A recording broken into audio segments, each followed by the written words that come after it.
So this drill we started doing is primarily focused on the ball handling skills and setting yourself up for a proper layup and learning to do your two-step stride and holding on to that ball tight so in case you get fouled, you have better odds of making it. All right, so pass it to me. Run around. Run. Feed it. Right. Nope. Again. Go around. Pass it. Run around. And I'm having a catch-up stride. No dribbling. Right, left, shoot. All right, give the ball. All right, go to the corner over there. I started off doing this. I'll just pass it to him and have him catch, right, left, jump. Again, back at the cone. Ready, right, left, jump. All right, so that's one drill. Our fast break layup. Adam, show them what the problem is, how you guys are normally shooting and what we do wrong. Go, fast break layup.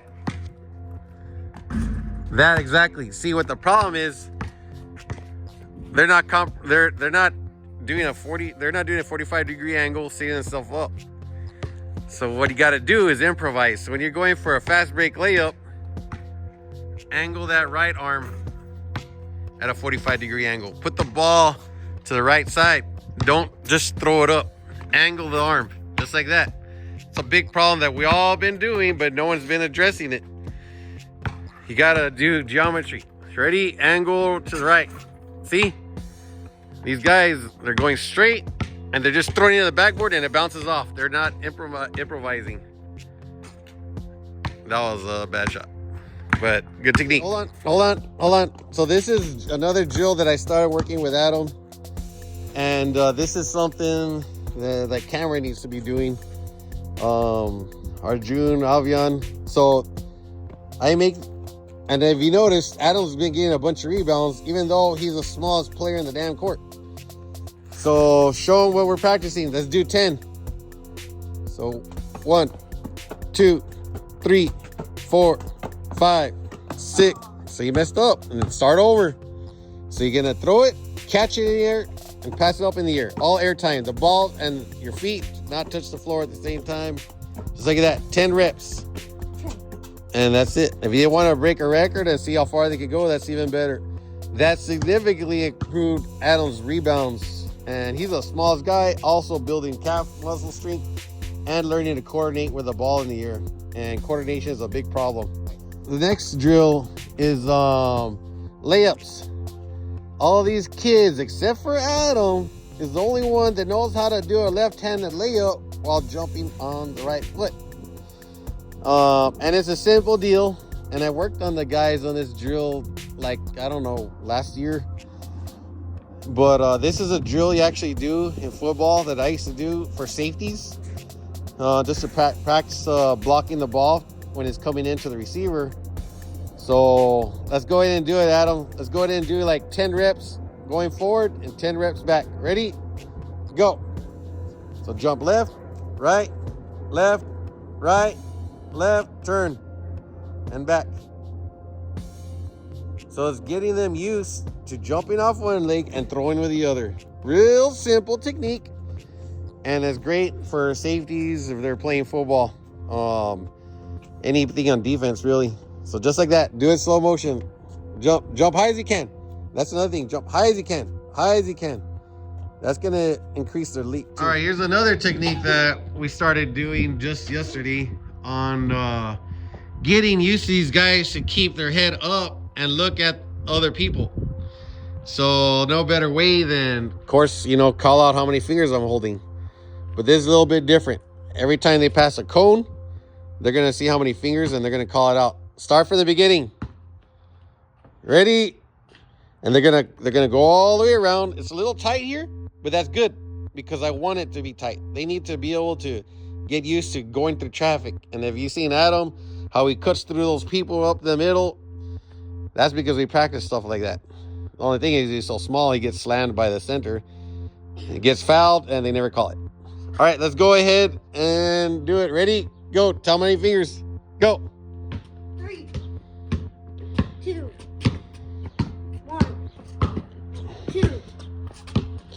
layup.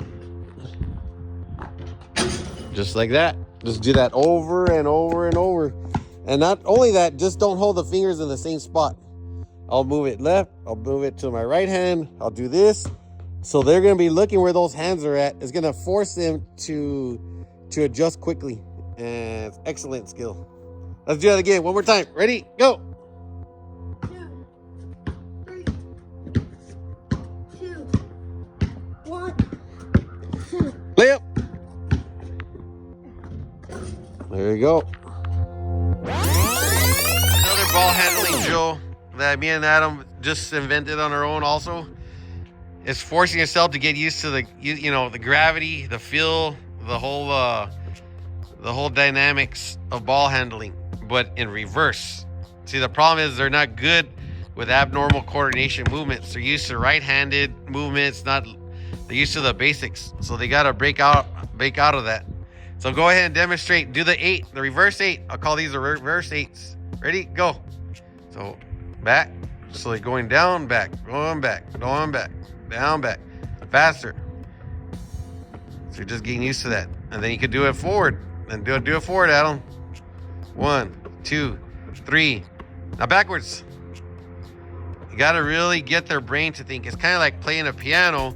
Get used to playing with your left hand and your right hand. So you got to make that brain, you're working that brain coordination. So this is going to be very beneficial for their neurological development. And of course, childhood is the most critical time. So you're making that brain work.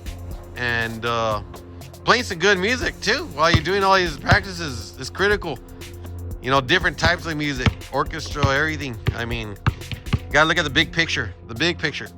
You know, me being a nurse, wife, a doctor, you know, we look at all these things. We're big involved in music, and I've seen the difference on behavioral. The help it helps with the behavioral, then the endorphins. It helps with stress level. So a lot of factors to help. Another thing that will help also is some shock. Just getting used to taking it left and jump with the right, and then doing that safety move. I'm gonna go for it and demonstrate. There you go. Yep. Left, right, left, right, left, right, left, right. See, that's it. Don't film me. Don't zoom in. Make sure you get my whole body. Over here. Right there. All right. Look at me. All right, so we're gonna do shooting. Obviously, there's a million YouTube videos on how to shoot the cookie jar method. I try to keep it simple. All right. Some of the guys are doing this, shooting the ball like that, doing some weird stuff, and very inconsistent. First of all, it all starts with the feet. So when you're getting ready for your shot, if you're right-handed, right foot's gonna be a little bit in front. Remember, when you're jumping, your toes should be landing in the same spot. All right, you shouldn't have to be leaping forward like Adam does with his 3-pointers. So that's the first part, the feet. And then also using your knees. Use the energy of your legs and your body, and redistributing that energy out to the ball to get the ball out further. One trick that I use with Adam is practice thinking of a C, the letter C. And then at the end, you're hooking it, cookie jar. A lot of times I'll tell him to shoot. And then, of course, tuck that elbow in. That's why it's easier when you got that right foot in the front.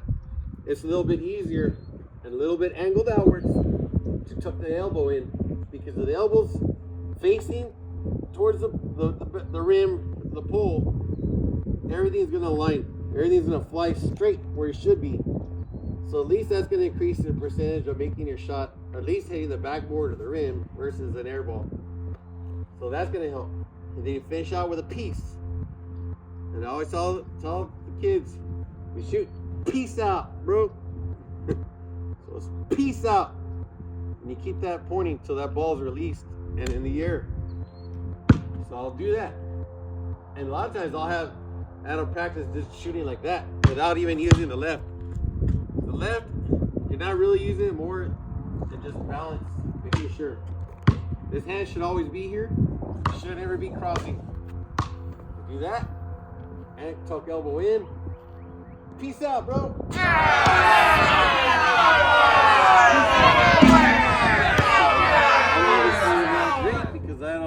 this because I'm always teaching the same deal. You got to think everything has to be the same, every routine. So when you're shooting, you're just not throwing, you're not thinking about this. You got to think about the whole 9 yards.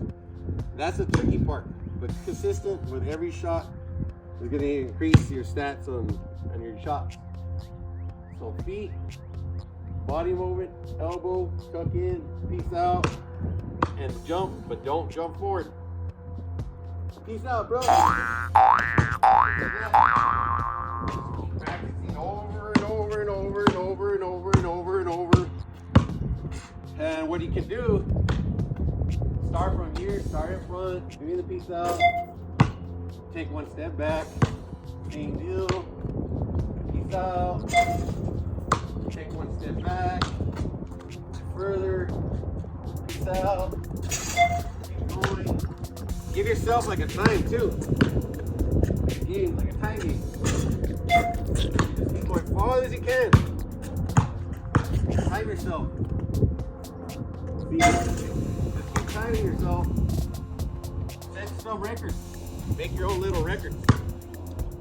Say, you know what, my goal is to make 10 shots 3 feet apart. So you can make a little marker.